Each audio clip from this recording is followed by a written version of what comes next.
நகைச்சுவை நடிகராக தன்னுடைய திரைப்பயணத்தை தொடங்கிய சூரி இப்போது தமிழ் சினிமாவின் முன்னணி ஹீரோவாக தன்னை நிலைநிறுத்தியுள்ளார். விடுதலை, கருடன், மாமன் போன்ற படங்களின் வெற்றி அவரை நடிகராக ஒரு புதிய உயரத்திற்கு எடுத்துச் சென்றுள்ளது.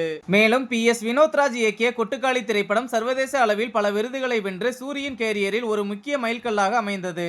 ஆனால் ஹீரோவாக நடிக்க தொடங்கிய பிறகு சூரி மீது சமூக வலைதளங்களில் தேவையற்ற விமர்சனங்களும் வெறுப்பும் கூட உருவாகியுள்ளது. தீபாவளியை தனது குடும்பத்தினருடன் கொண்டாடிய வீடியோவை சூரி தனது எக்ஸ் பக்கத்தில் பகிர்ந்து தன்னுடைய சொந்த வீட்டில் கூட்டு குடும்பத்துடன் ஜாலியாக தீபாவளி கொண்டாடிய வீடியோவை சூரி எக்ஸ் பக்கத்தில் பகிர்ந்து தனது மகிழ்ச்சியை வெளிப்படுத்தினார். பலரும் இந்த வீடியோவுக்கு வாழ்த்து கூறி வந்தனர். ஆனால் ஒரு ரசிகர் மட்டும் திண்ணையில கிடந்தவனுக்கு திடுக்குன்னு வந்துச்சான் வாழ்க்கை என நக்கலாக கமெண்ட் செய்தார். இதற்கு சூரி கொடுத்த செருப்படி பதில் தற்போது அனைவரின் இதயத்தையும் கவர்ந்துள்ளது.